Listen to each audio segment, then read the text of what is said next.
Gears a little bit. You just heard an amazing tour of some of the best data on what we need to do to maintain our health, an end to illness. Now we're going to look inward and focus on how to motivate ourselves. Now we have a treat for you. Dr. Wayne Dyer has been called the father of motivation. What a wonderful name, the father of motivation. Dr. Dyer is one of the world's best speakers in the field of self-development, and he's with us here today to really give us some tips, some pearls on how each of us can overcome the obstacles that we face every day in self-motivation. You ready for a treat? Please help me in welcoming Dr. Wayne Dyer.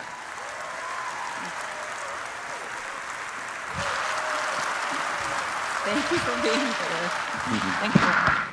You're welcome. The floor is yours. Thank you.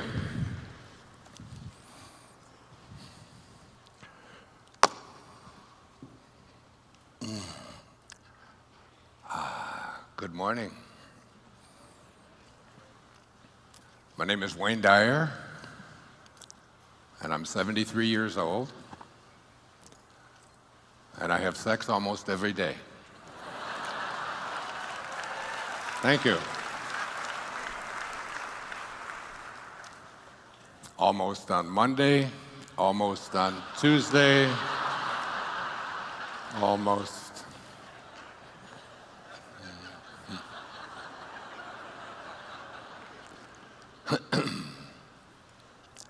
Last June the 26th, a year ago, June, I made an announcement to my family, to my children. I have 8 children, 6 daughters and 2 sons.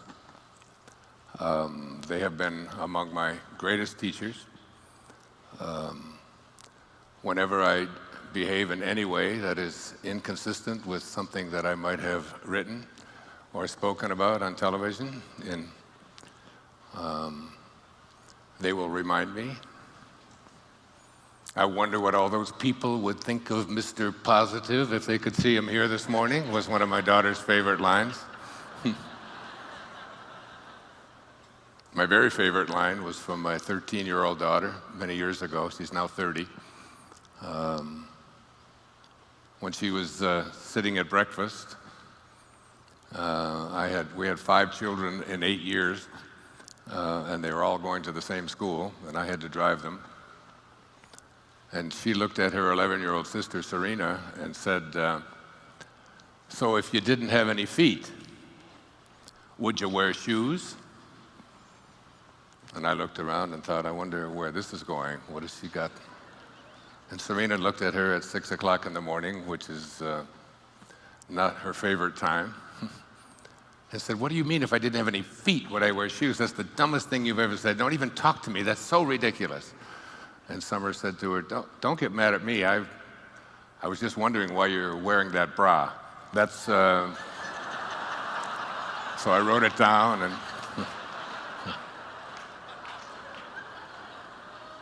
and I followed them around for my material. I say, come on, say something stupid. I really need something to But on June the 26th of last year, I made an announcement to my family. I told them that I had written 41 books. Many of them I have been blessed to have appear on bestseller lists all around the world. And that I was not going to do that anymore. I had completed that part of my life, and I had some other things that I wanted to do, and I wanted to just sort of take it easy now. I'm 72 years old, and I don't want to have that that pressure to face those empty pages over and over and over again, as I've been doing since I was in my 30s. That was June the 26th. On June the 27th, I woke up and I began writing. And I wrote, excuse me, and I wrote, and I wrote, and I wrote for the next 5 months. And I couldn't stop. because there is something inside of me that is a calling. There is something moving the pieces around that is bigger than who I am and what this ego of mine says. And it's getting in touch with that inner drive, that part of us that says, this is what you're here for. This is what you came into this world to be. I was being interviewed by the New York Times about a decade or so ago, and there was also a gentleman there who's a very famous writer. His name was Arthur Miller, perhaps the most famous American playwright of the 20th century. You've all read Death of a Salesman and The Crucible, and so many others. And Arthur Miller was 91 years old at the time, and he was asked the question, are you working on another play? And I'll never forget his answer, because it inspired me in many ways. He said, I don't know, but I probably am. But I probably am. That there is something that calls all of us here. And I just want to speak a little bit about that in the time that I have here this morning. There was, I have said that if there is, I wrote these words out last night. If there is intelligence behind life, and there is every reason to believe that there is, or that there may be, and think about that for a moment. If there's intelligence behind life, and all of science points to the fact that there is some kind of an intelligence behind life, behind this body that you were hearing about in the last hour, that there's something mystical, if you will. And I brought with me just a quote from the man who won the Nobel Prize for Physics. He was Einstein's greatest teacher. He was considered the father of modern quantum physics. His name was Max Planck. And on receiving the Nobel Prize for Physics, this is what he said. He said, as a man who has devoted his whole life to the most clear-headed science, to the study of matter, I can tell you, as the result of all of my research about atoms, this much, that there is no matter as such. That all matter originates and exists only by virtue of a force which brings the particles of an atom to vibration and holds this minute solar system of the atom together. We must, as scientists, all assume that behind this force is the existence of a conscious and intelligent mind. This mind is the matrix of all matter. This divine intelligence that is behind everything that is working in this body that we are so consumed with and so concerned about, and how to keep it healthy, that there is something beyond that. One of my favorite poets once observed, he said, what if you slept? And what if in your sleep you dreamed? And what if in your dream you went to heaven and there picked a strange and wonderful flower? And what if when you awoke, you held that flower in your hand? Ah, what then? Samuel Taylor Coleridge, who wrote the Rime of the Ancient Mariner, and I wonder when I ask that question, I've done it on a couple of my public television specials, to ask that question, do you really believe that such a thing is possible? Because as I wrote out last night, I said, if there is intelligence behind life, and there is every reason to believe that there is, then all of that intelligence must be innate in each creation of that intelligence. this universal mind, or this, whatever you want to call it, divine mind, the great Tao. I wrote a book 8 years ago called Change Your Thoughts, Change Your Life, which was based on the ancient teachings of the Tao Te Ching by a man named Lao Tzu, who wrote it 2,500 years ago, 500 years before the birth of Christ. And in that great tome, some call it the wisest book ever written, there's 81 verses, and I decided to write an essay on each of those 81 verses and how to apply it in today's life. He said, the great Tao, God, soul, this matrix behind all of life, he said, it does nothing, and yet it leaves nothing undone. He said, each and every one of you are doing nothing. You're all just being done. There is something moving the checkers around in this checkerboard that we call our life, that Arthur Miller was referring to when he said, I don't know, but I probably am. And that I said, when I said to my children, I'm through writing books, not only have I written an entirely new book, which was 144,000 words that I couldn't stop writing. I wrote it all by hand, every word of it. It's why I'm sitting on this chair, because my neck went crazy. Sitting there, hour after hour, writing about all the significant quantum moments that have appeared in my life that turned the direction of my life from where it was headed into a right turn and sometimes into an about face. And I call this book, I Can See Clearly Now.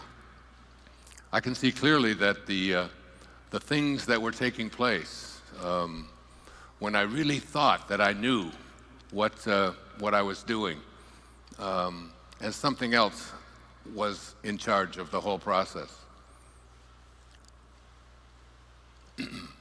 One of the famous observations of one of our great humorists, Mark Twain, he said, the thing that gets you into trouble isn't what you don't know.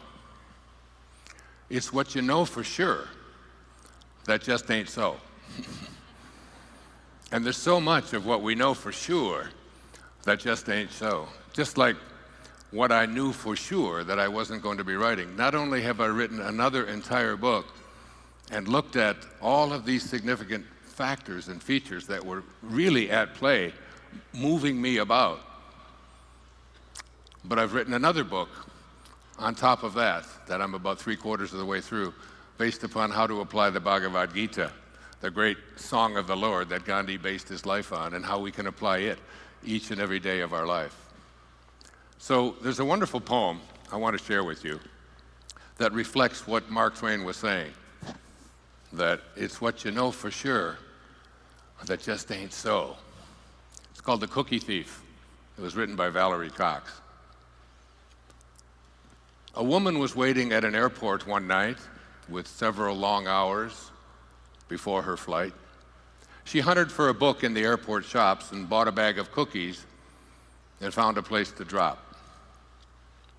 She was engrossed in her book, but happened to see that the man beside her, as bold as could be, grabbed a cookie or two from the bag between, which she tried to ignore to avoid a scene. So she munched the cookies and watched the clock as this gutsy cookie thief diminished her stock. She was getting more irritated as the minutes ticked by, thinking, if I wasn't so nice, I'd blacken his eye. With each cookie she took, he took one too. And when only one was left, she wondered what he'd do. And with a smile on his face and a nervous laugh, he took the last cookie and broke it in half.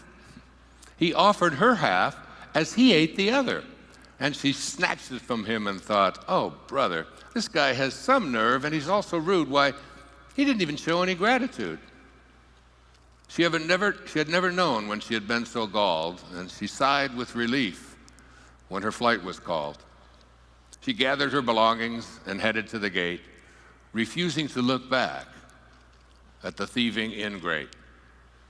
She boarded the plane, she sank in her seat, then she sought her book, which was almost complete. As she reached in her baggage, She gasped with surprise. There was her bag of cookies in front of her eyes.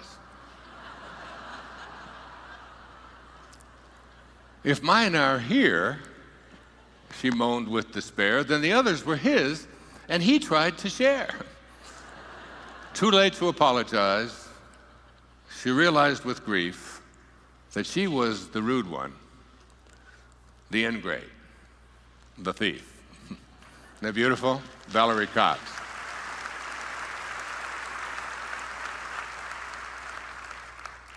As I went through the significant moments and the significant things in my life that have brought me to this place in my life, I realized that I've been in some kind of ascended master training since the time that I was born. That if every single one of us come from this divine intelligence, which all of the quantum physicists tell us do, that particles themselves do not create particles, that everything comes from energy. This great program, all done through Salesforce, who, with your CEO, who I'm sitting next to here this morning,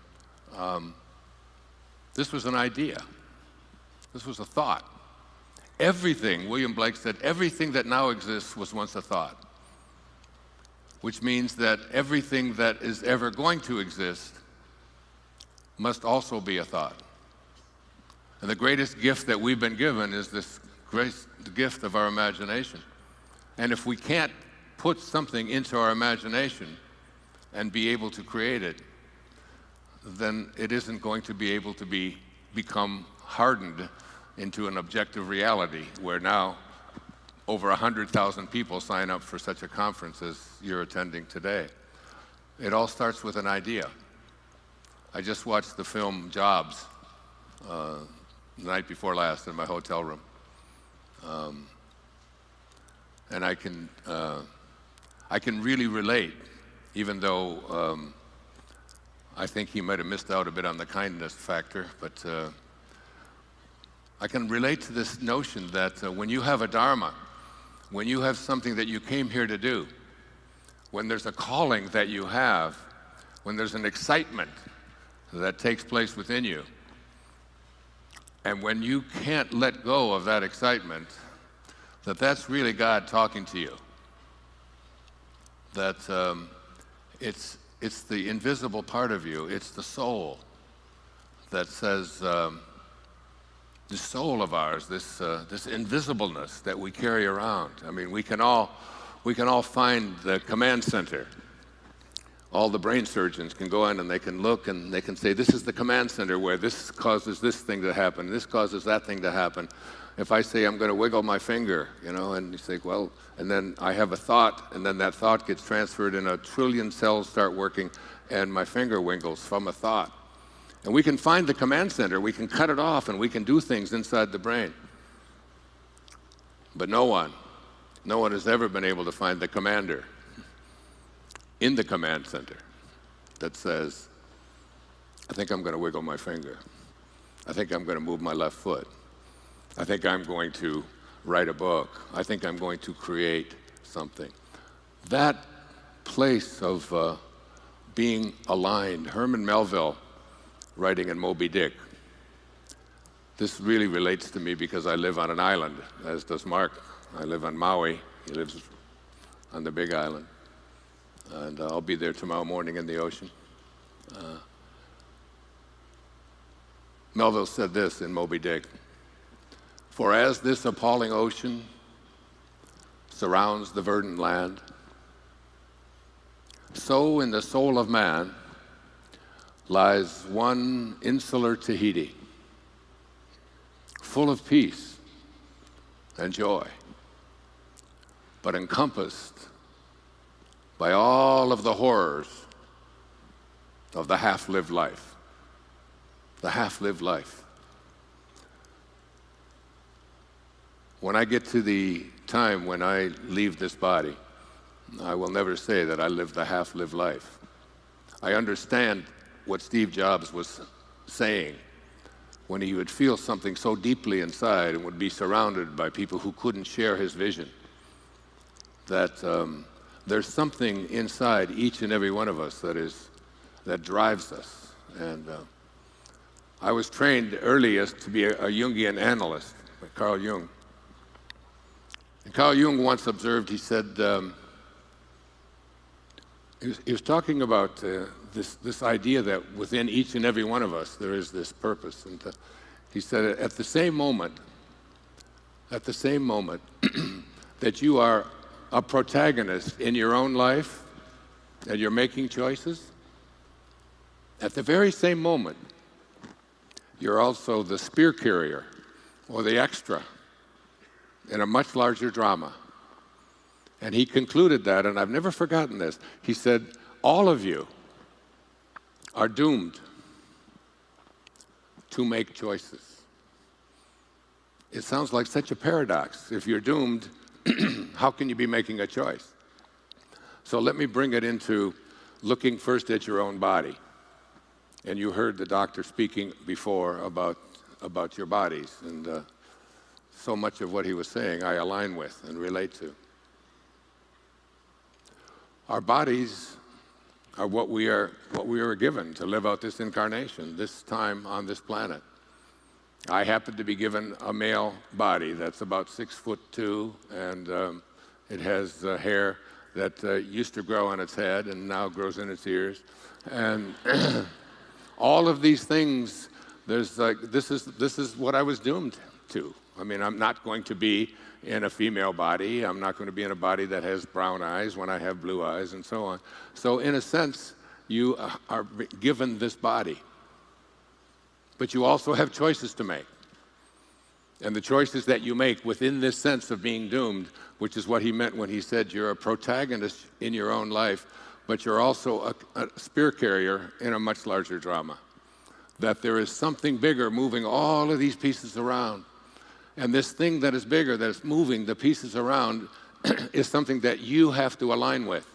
And you can align with it in your body by treating it well, by feeding it the applause line, real food, by exercising, by watching how you relate to this body. You can make a huge difference, but you're still in this context of being doomed to make choices.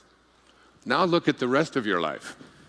All of the things that brought you to this place, to this day right here in your life. And most of us have come into this into this place where we don't recognize this fundamental truth that within each and every one of us there is this this capacity that I have in one of my most recent books called Wishes Fulfilled. I call it the I am discourses.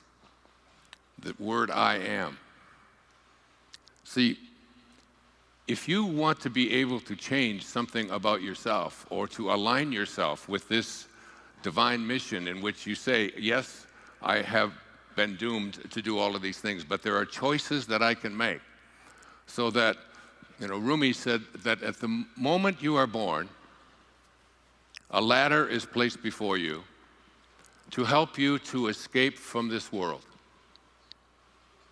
So here's this ladder, this metaphorical ladder that is placed before us, and there are rungs on this ladder until you reach the top. The top of this ladder, I call it divine love.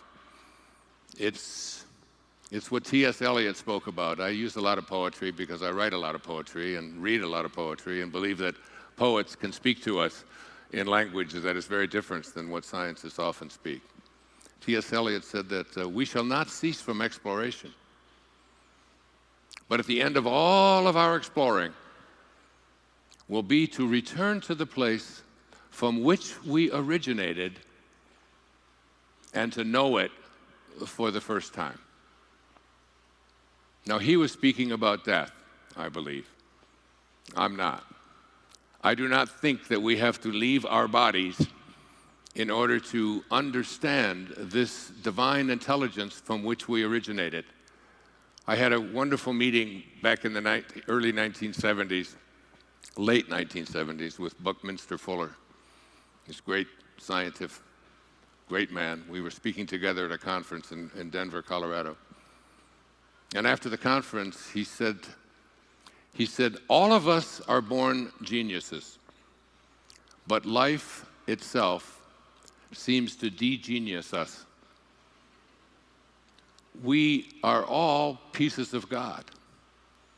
If we came from a divine intelligence, and all of that intelligence must be in all of its creations, then all of it must be in us, in each and every one of us.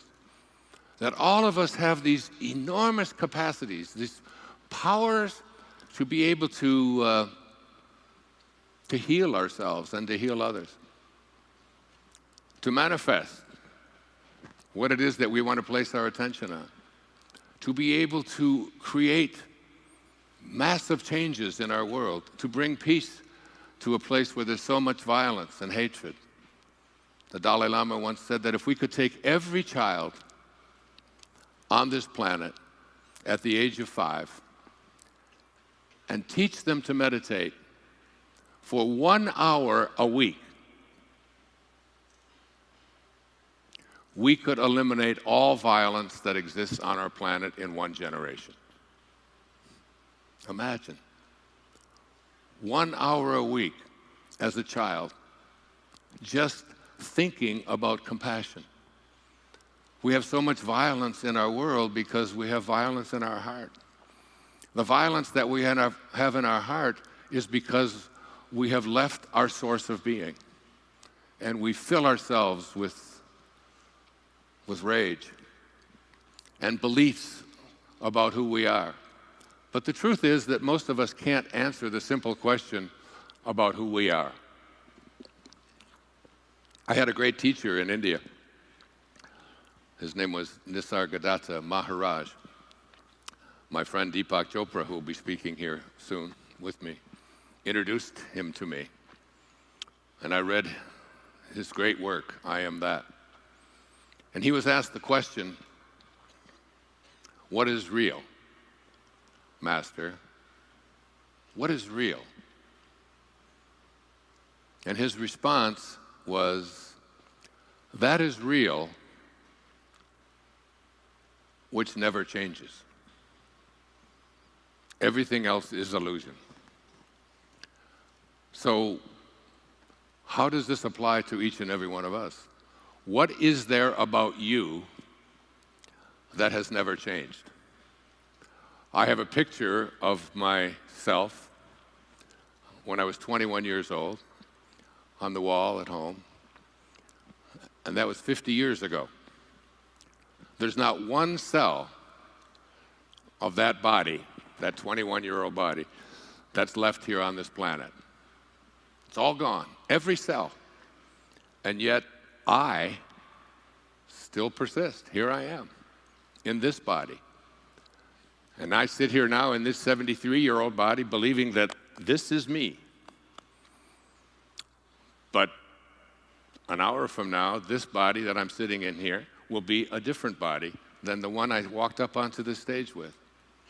That everything in this physical domain is in a constant state of change, except for that invisible divine spark, the part of us that is real. And that part of us has a knowing about who we are and what we came here to be. Emily Dickinson, I just watched, Julie Harris just passed away about 2 months ago. And they announced that on TV, and I was watching, and she was 87 years old. And she portrayed Emily Dickinson in a film called The Belle of Amherst. She was from Amherst, Massachusetts, born in 1830. And so I ordered it. I had my children order this film for me, and they sent a copy of it to me. And it's a 2-act play.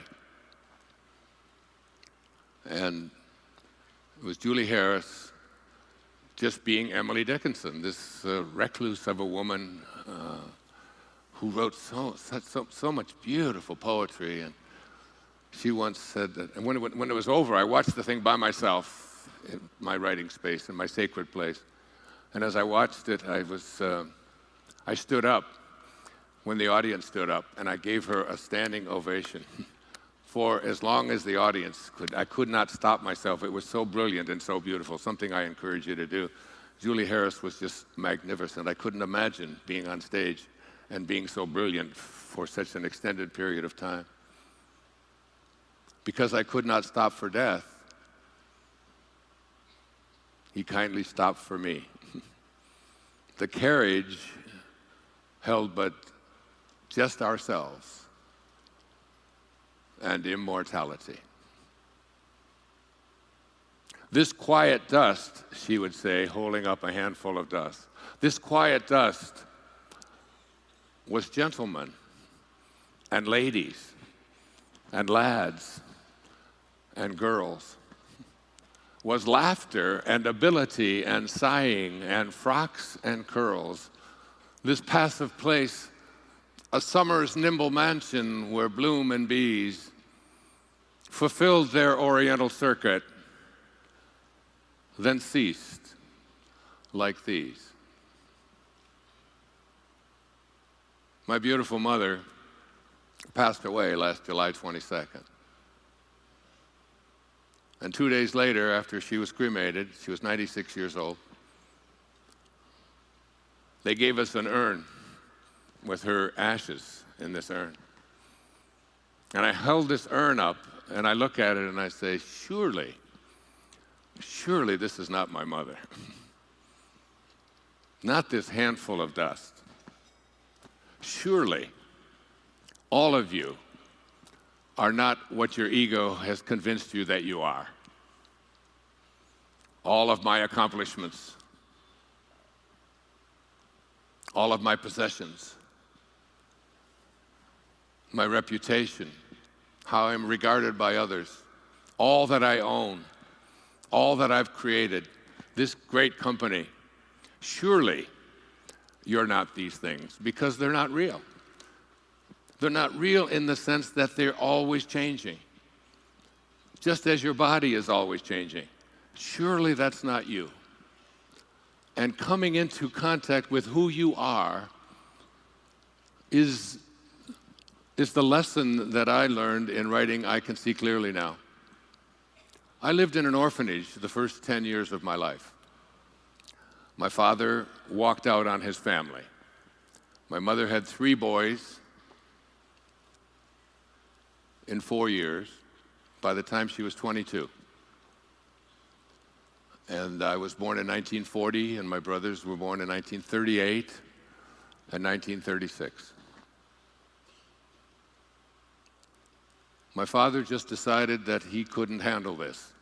He was an alcoholic. He spent some time in prison. He was a thief. He was, by all accounts, the most evil of people. The kind of man that I did find difficult to have any love for, who would just walk away from his family responsibilities.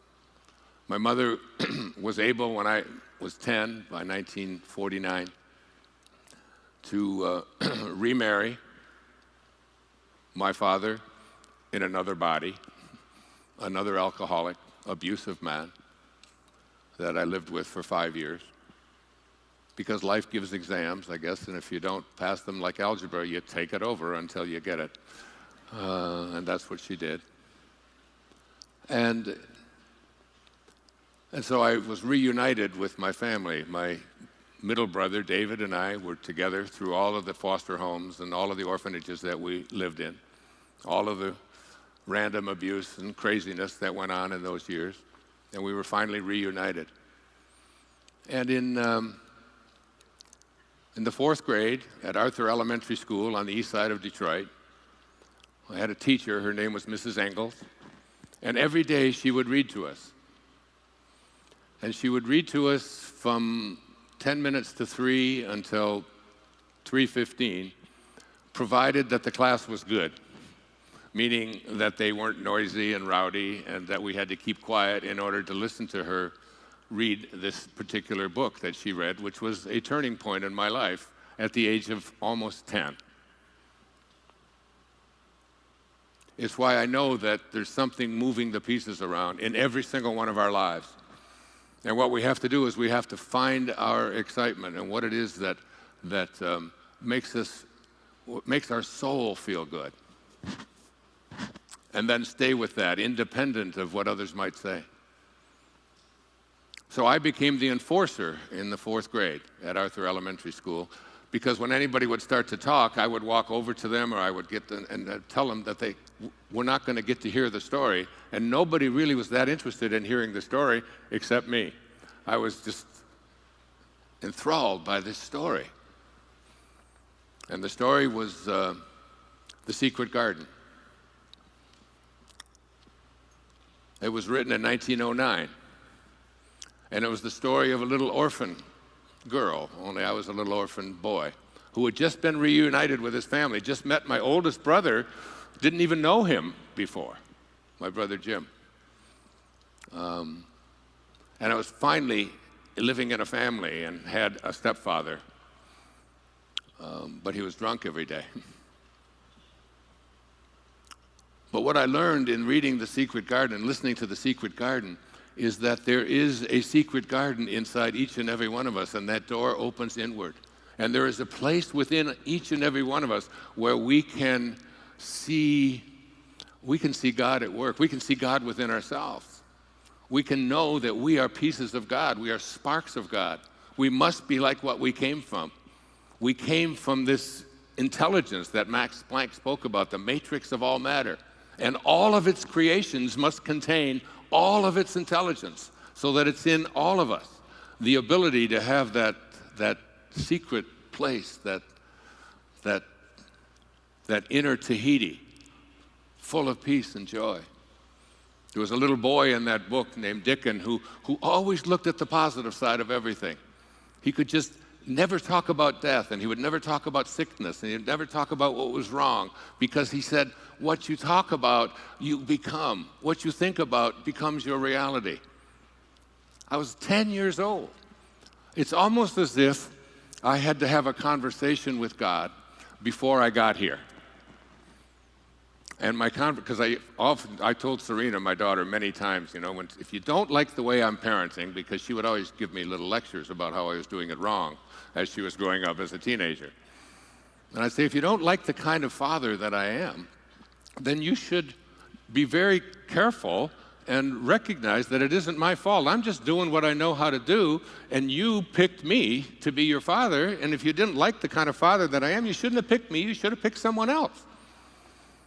And she looked at me and said, you mean to tell me that I picked you before I came in? I said, exactly. It's an infinite universe, and you had to get here, and you needed someone, and I was the one you needed, and Mom was the one you needed, and so you're telling me that I chose you? I actually chose you? I said, yes, you did. And you should be very careful when you make decisions like that. And her great line to me was, I must have been in a hurry.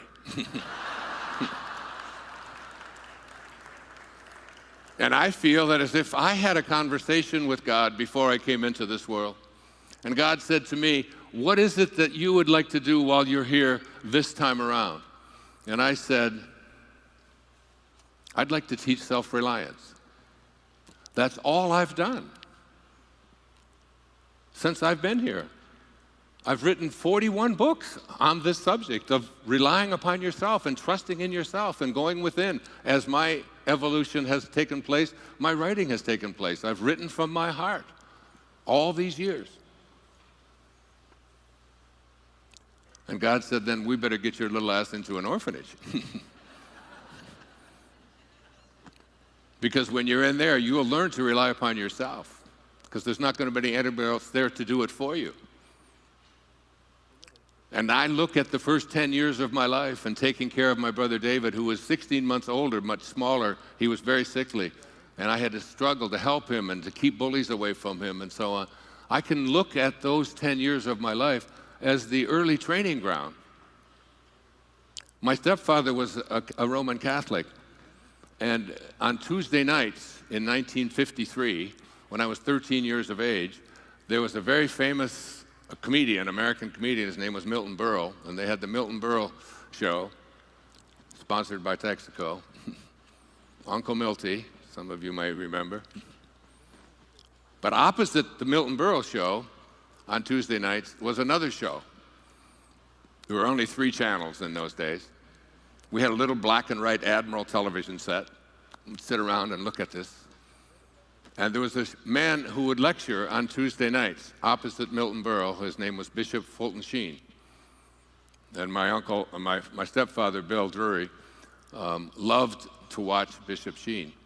And I used to come, and I was 13 years of age, and I would watch Milton Berle only on the commercials, because Bishop Sheen fascinated me so much that I would actually bring a notepad, and I was taking notes on what he would say. And the name of his show, does anybody remember the name of his show back in 1953? It was called Life is Worth Living. In the 41 books that I've written, the subtitle on every one of them could have been, Life is Worth Living. There is something deep within each and every one of us that allows us to know that life is worth living and that we can make a difference in this world. And whatever it is that creates that excitement within us is really our connection to God. When Muktananda, the great Indian saint, would have people come to his ashram, and as they would enter the ashram, he would ask them the question, do you know the difference between good and God? And if people would say no, they didn't know, he would take his hand and he would go like this and make a little zero. And he'd say there's zero difference between good and God. So whatever it is that makes you feel good is really God. If it's your soul that makes you feel good, and if it doesn't inhibit anybody else from being able to feel good, then that's your dharma. And you have to go with your excitement. I suspect that this company wouldn't exist if there wasn't somebody that had an idea inside of them that made them feel good about how can we help to transform people's businesses so that they can live more successful and happy lives. But the greatest success definition that I've ever heard happened when I was being suspended from high school for speaking up about some things that they didn't take nicely to in high school. I had to fill out some forms about my father's name, my mother's name, and it was always very confusing. I never knew what to do with that, so I just wrote, "That's my business." And instead of them asking me why I would take such a stance, they sent me to the office, and I had to sit on the bench and wait for Mr. Wolf, the principal, to pass his judgment, and then he would make my mother come. And while I was sitting there waiting 3 days, they had a little book there written by Henry David Thoreau called Walden Pond. But at the back of that book was an essay on the necessity of civil disobedience.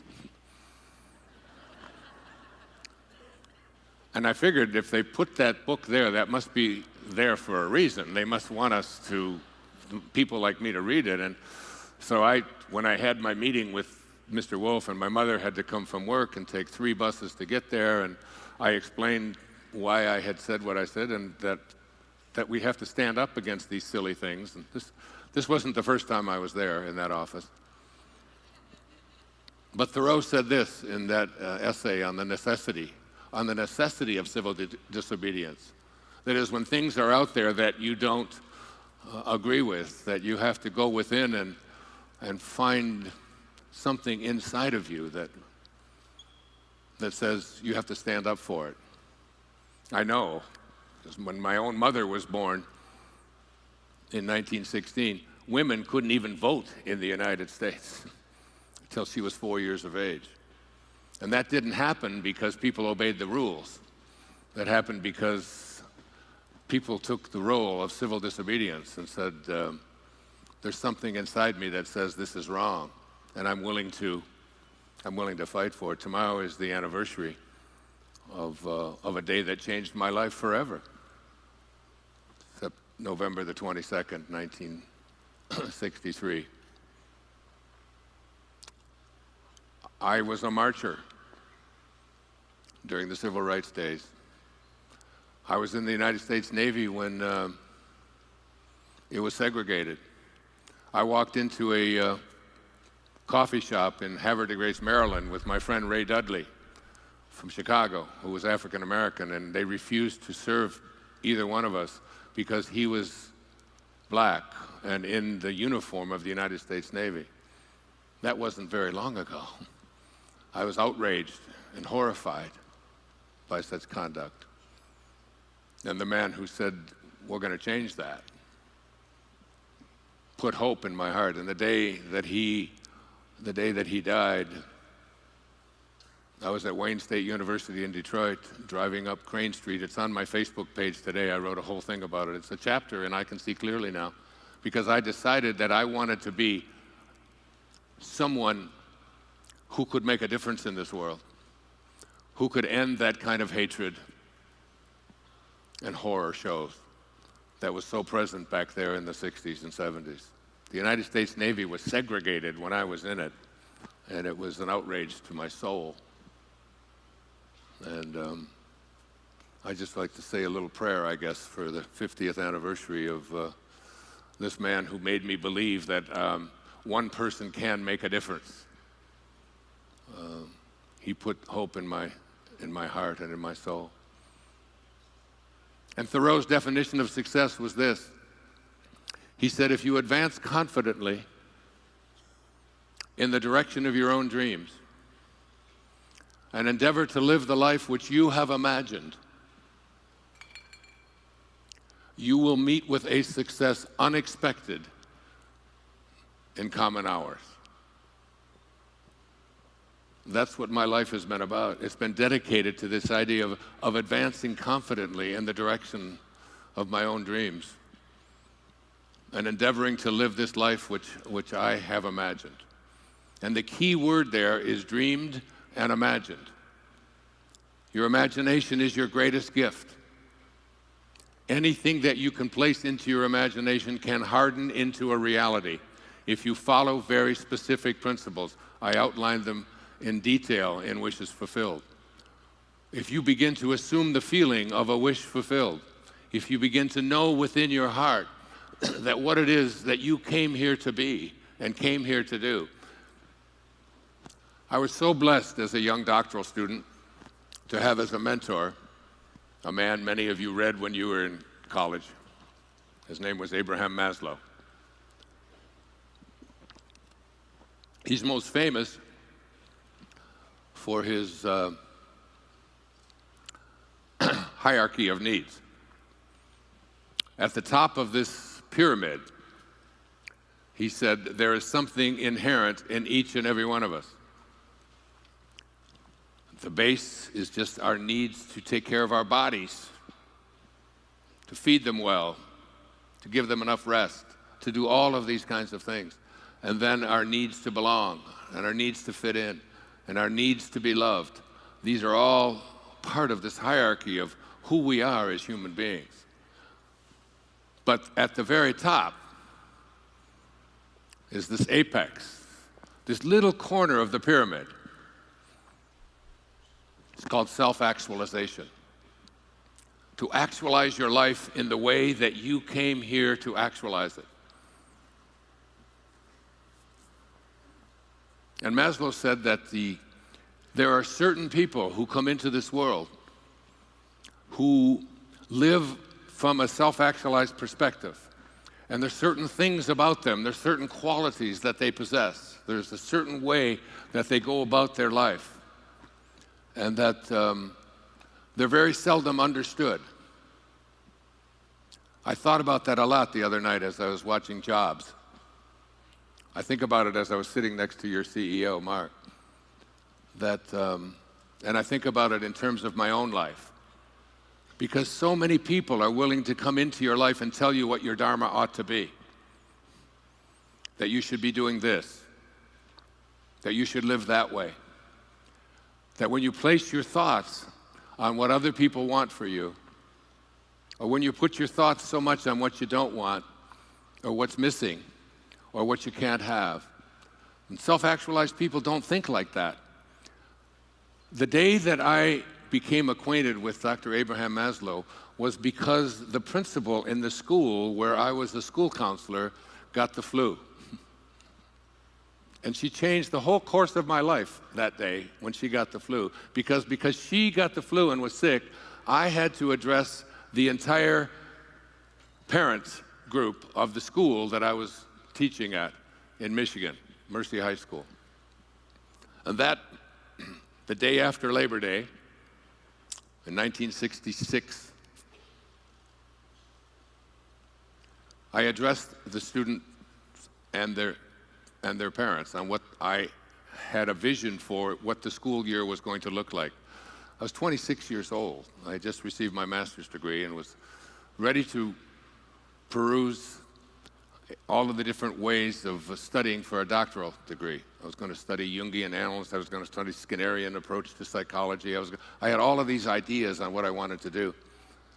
And a girl named Nancy Armstrong walked into my office. Now, these are quantum moments. Maslow called them peak experiences. She walked into my office, and I look back at this as I wrote I Can See Clearly Now, and I think about this so profoundly. It was like she handed me a book. It was a compendium of great contributors, Yeats and Freud, and I mean every scholastic area of inquiry was in there. There was about maybe 80 or 90 essays in there. And she said, "My mom heard you speak last night, and she was so taken by what you said that she got this book because she's a member of something called the Book of the Month Club. And the Book of the Month Club gives a bonus to people for buying so many books, and they gave her this, and she's never going to read it, but she thought because of what you said last night, you would like it." And I read this collection of writings, and I looked at it, and I thought, this is interesting. And that afternoon, I was to go down and file my plan of work for my PhD program. And rather than drive down and face the traffic going into downtown Detroit, I was at the University of Michigan and Wayne State University. I sat and read an essay called The Whole Man by Abraham Maslow. And Maslow was the first person that I'd ever seen in the field of psychology who spoke about we should not be assessing who human beings are and what they're capable of doing based upon what's missing or what's wrong or what they can't do or their weaknesses. We shouldn't study neurology, neurological disorders. We shouldn't study how psychotic people are or how neurotic they are. We should look at the greatest achievers who've ever walked among us, know that they all came from the same intelligence, and recognize and help people to find that within themselves. And as I read this essay, I was so taken by it, and he talked about the qualities or the characteristics of what he called self-actualizing people. And he said the number one quality and characteristic of these people who live at the apex of what he called self-actualization, who are way beyond just taking care of their biological needs, who are way beyond their social needs, who are way beyond needing to be loved and so on. These are people who came here with a purpose. These are people who have a dharma.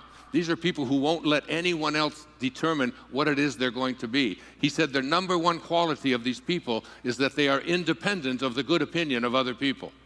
They listen to an inner voice that only they can hear. They have a soul inside of them. Their soul, I wrote this out the other night about the soul. The ideal of the soul, this inner part of you that says, I think I'm going to, the commander in the command center that's in each and every one of you that is processing the words that are coming out of my mouth, not this body that's sitting there. It's going to change, and it's going to be something different. Every minute, it's going to change and be something different. I'm talking to your soul. I'm talking to the invisibleness within you. The ideal of the soul, the thing that it aims for, is neither knowledge, nor light, nor happiness. The ideal of the soul, the ideal of your innerness, who you are, not this body you're in, but who you are, the observer to that body, is space. It's immensity. Why? Because it's infinite. And why is it infinite? Because it's not finite. It's either finite or it's infinite. Finite means it begins someplace and it stops someplace. Where do your thoughts stop? Where does your soul stop? It doesn't. So therefore, anything that's inside of you that is infinite has got to expand. It has to expand. It needs to keep growing. And anytime you try to put it into a box or compartmentalize it or tell it what it ought to be, you know, all of you, I don't know all of you who are parents, but you've all heard your kids at one time or another say, "You're not the boss of me. You can't tell me what to do." You've all heard this, right? You all said it yourselves. When I was a kid, I was called a scurvy elephant, because when I came home from school, I asked Mrs. Scarf, the lady that I was living with at the time, "What's a scurvy elephant?" She said, "Where did you hear that?" She said, I heard Mrs. Poole telling the principal that Wayne Dyer is in her classroom and that he's a scurvy elephant." She got on the phone, she called the principal, she said, "That's Wayne, he never gets anything right, he gets everything mixed up." She didn't say he was a scurvy elephant in her classroom, she said he was a disturbing element in her classroom.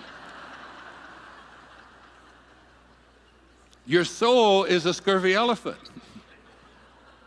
That inner part of you that wants to expand, it has a theme song. Ready? It was sung by Bing Crosby. It was sung by Roy Rogers. "Oh, give me land, lots of land, and the starry skies above. Oh, let me ride through the wide open spaces that I love. Don't fence me in. Don't put a fence around me. Don't put me into a box. Don't tell me how my life ought to be. I came here with a purpose. I came here with something that I have to do." That's your soul speaking. And a person like Steve Jobs doesn't take kindly to it. The ladder that I spoke about that Rumi placed before us at the beginning of our lives to help us to escape from this world helps us to deal with this whole idea that we are doomed to make choices. Yes, our physical body is what it is, but we can make choices about it. Yes, our spiritual body, our purpose, our dharma, what we're here for, it's also doomed, but we make choices. What are the choices? You came here to be a great artist. I did a whole film on this. It's called The Shift. And this whole idea is that you came here to be a great artist. Do you pick up a paintbrush? Do you do what Van Gogh did? You just go out there and paint because it's in your soul? Because the second characteristic of self-actualizing people, according to Maslow, is that they are detached from outcome. They don't do what they do because of what result is going to come to them, because of how much money they're going to make, how much prestige they're going to get, how big their business is going to grow. That is not what motivates self-actualized people. What motivates self-actualizing people is, this is my calling. I found myself reading the Bhagavad Gita for the third time in the last 3 months. I just keep reading it over and over, just like when I did the Tao 8 years ago when I turned 65 and couldn't stop it. And the teachers showed up. The Buddhist proverb is that when the student is ready, the teachers will appear. It's not whether there's teachers there, there's teachers everywhere. Everything is a teaching. The question isn't whether the teachers are there, the question is, how willing are you to pay attention? How willing are you to listen to that inner voice that no one else can hear? That little scurvy elephant in there that says, "You're not the boss of me. You can't tell me what I'm here for." You have to, It takes a kind of fearlessness, because fear is such an omnipresent force in our lives. You hear the doctor talking about cancer, so much of it. I just had a person on my last public television special named Anita Moorjani, who wrote a book called Dying to Be Me. An amazing book, an amazing woman who had end-stage cancer. She was down to 82 pounds. No one who had ever had that level of cancer had ever even survived. She had hours to live. They were whispering in her ear. She was flatlined practically.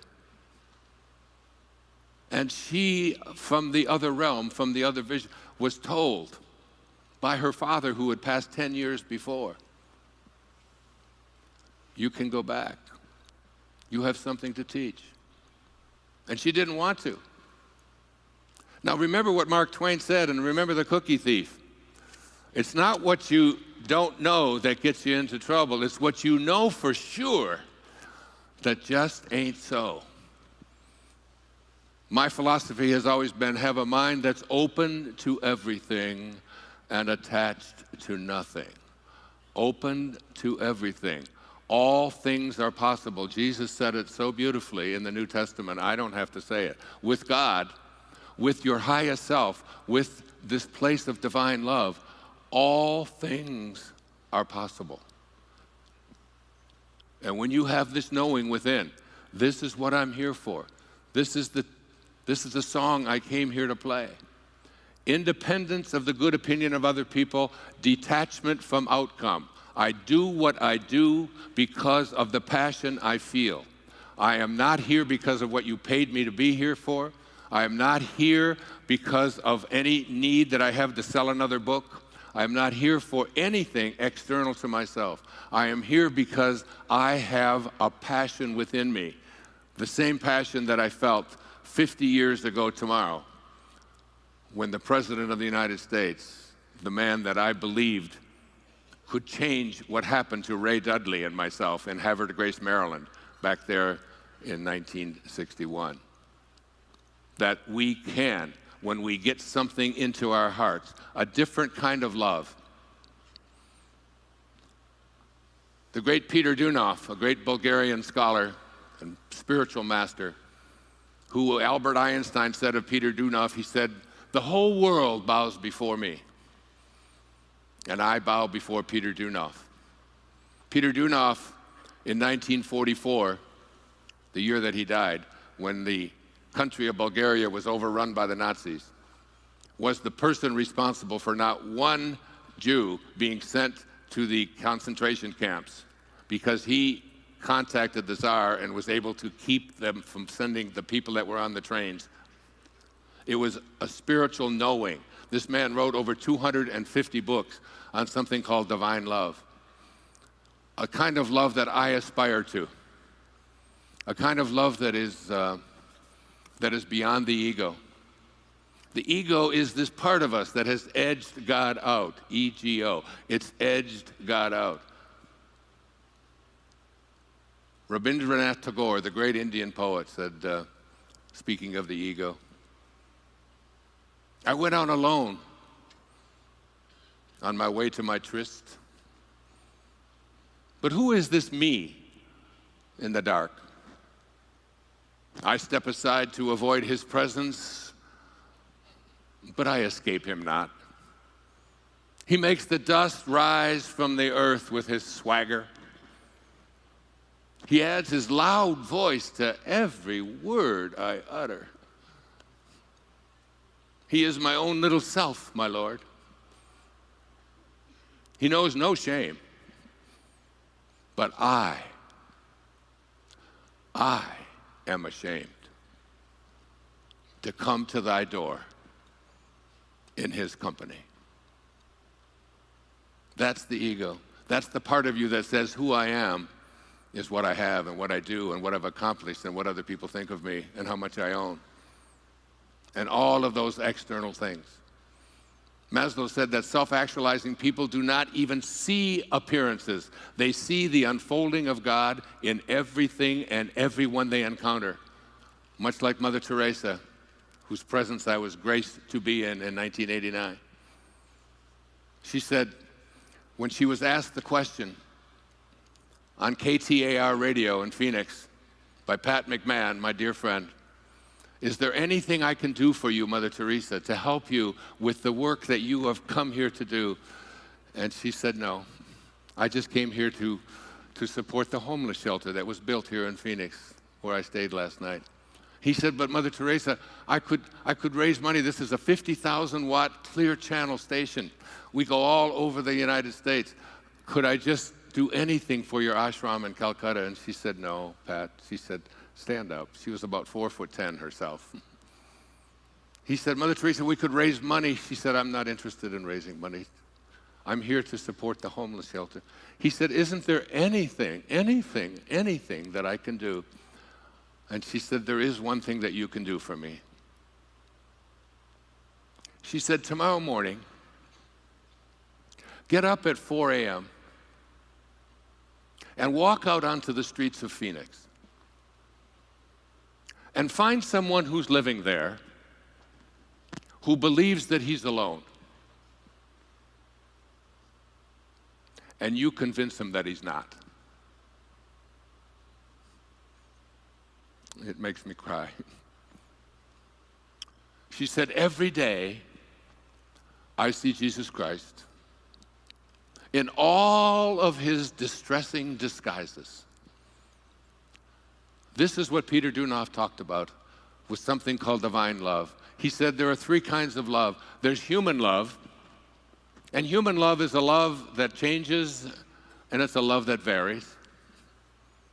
And we all know that kind of love. I love you, but you forgot my birthday, not so much. I love you so much last night, but today you didn't brush your teeth, you don't smell so good. Whatever, I love you. It changes and it varies. And then he said there's what he called a spiritual love. And a spiritual love is a love that never changes, but it varies. It's the love I have for all 8 of my children and for all of humanity now as well. I try to. It's my aspiration. No matter what they do or how they may disappoint you or whatever things that they may have done that you find anathema or difficult to handle, you still love them. You still love them. It's a love that never changes. Even the parents of the people who commit these heinous crimes, they still have love for their children. It varies. Yes, it varies. It varies even with our own children, but it never changes. But then there's a love that he called divine love. And divine love is a love that never changes and it never varies. It's the love that your source of being has for you, that invisible intelligence, God, source, divine mind, Tao, Krishna, Allah, Buddha, call it what you want. The opening line of the Tao says, the Tao that can be named is not the Tao. This is the kind of love that I aspire to teach, where nothing but love comes out. The telling moment of my life occurred on the 30th of August, 1974, when I went to my father's grave after finding out he had been dead for 10 years. And I went there with a different intention on what I was going to do on his grave.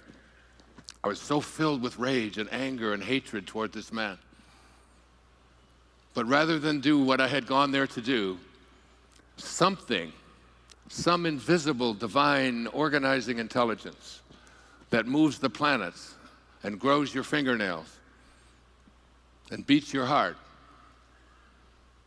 that commander in the command center to which you are always connected, your I am presence, if you will, called me back to his grave after I cursed him for 2 hours on that Friday afternoon.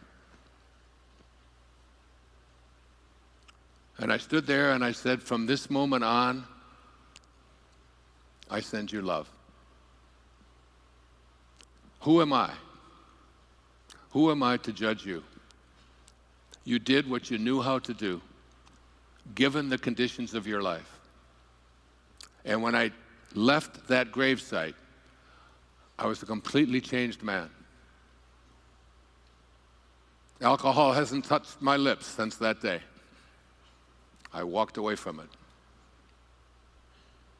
I got myself into the best shape of my life. I began running, and relationships began to change. The right people, the right woman came into my life. My children began to appear.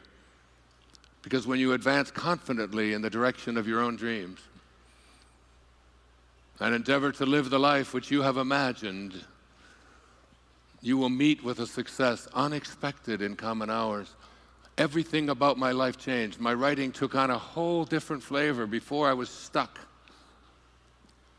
I checked into a motel room, the Spindrift Motel in A1A in Fort Lauderdale, Florida, and I wrote a book that today has over 100 million copies in print in 47 languages, called Your Erroneous Zones.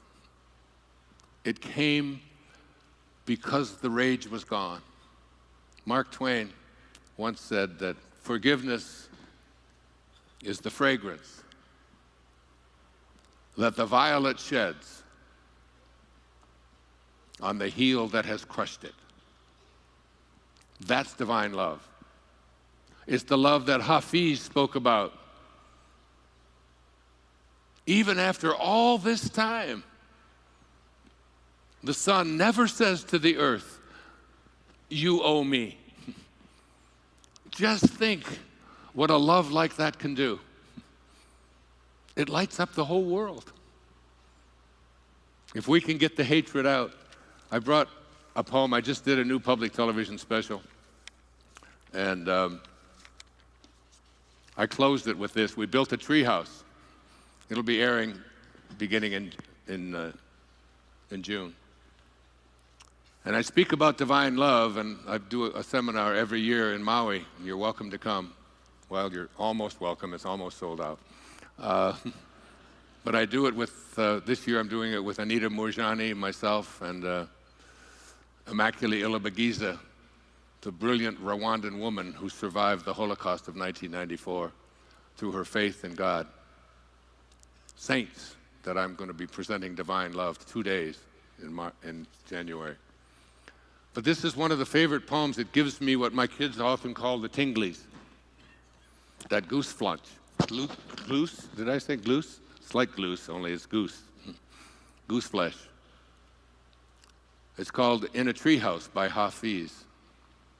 And we built this beautiful treehouse, and it's you'll love it. You'll see it on PBS. Light, said Hafiz, will someday split you open even if your life is now a cage. For a divine seed, the crown of destiny is hidden and sown on an ancient fertile plain that you hold the title to. This is where you came from. This is what I spoke about with T.S. Eliot when I first came out. This whole idea that there is an intelligence that you will come to know. Listen, for a divine seed, the crown of destiny is a hidden and sown on an ancient fertile plain that you hold the title to. This is your destiny. Love will surely bust you wide open into an unfettered, blooming new galaxy. Even if your mind is now a spoiled mule, a life-giving radiance will come. The friend's gratuity will come. Oh, look again within yourself, for I know you were once the elegant host to all the marvels in creation. From a sacred crevice in your body, a bow rises each night and shoots your soul into God. Behold the beautiful, drunk, singing one from the lunar vantage point of love. He is conducting the affairs of the whole universe while throwing wild parties in a treehouse, on a limb, in your heart. Hafiz. Poetry, so beautiful. When you take that last breath, your body My dear friend Ram Dass, that Mark was speaking to me about before, who lives with me on Maui,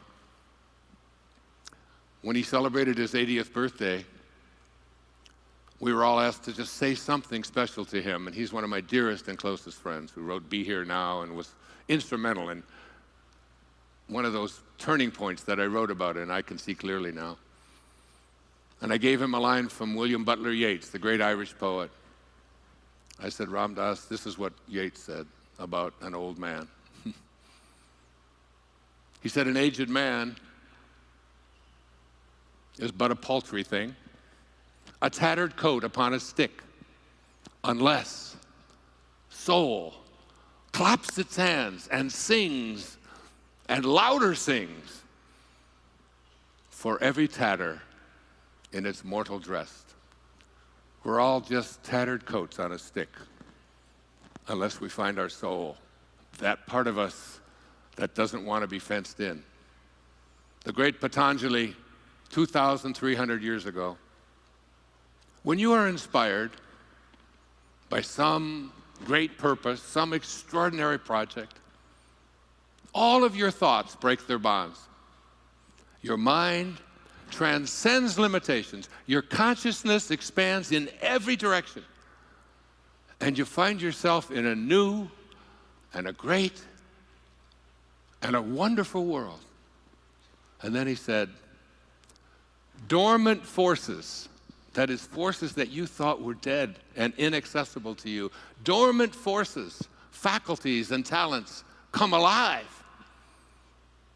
And you discover yourself to be a greater person by far than you ever dreamed yourself to be. You discover yourself to be God, to be a piece of God, that intelligence that is in all of its creations. Said Rumi, you who seek God apart, that which you seek, thou art. If you want to seek the beloved's face, polish the mirror and gaze into that space. Because in every moment of your life, ladies and gentlemen, I promise you, you have this choice. You can either be a host to God or a hostage to your ego. It's your call. Thank you, and God bless you. Thank you. Thank you so much. Thank you. Thank you.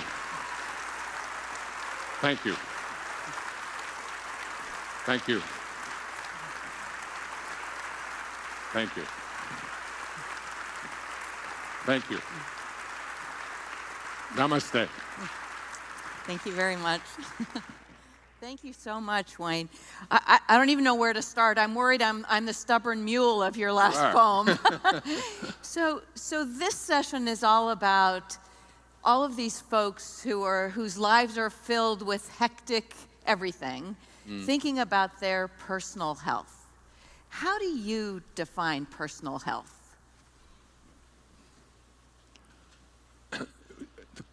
The question is just whether or not you're aligned with your source of being. We all have one free will, and our free will is the choice to be connected to that from which we originated or disconnect from it. And the way to stay disconnected to it is not to identify with your body and its health. It came into this world at the moment it was supposed to, and it will leave, and you have choices. Melville said that God's one and only voice is silence.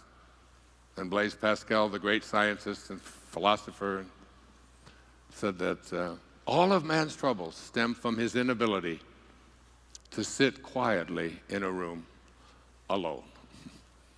Learn to connect to God, whose one and only voice is silence.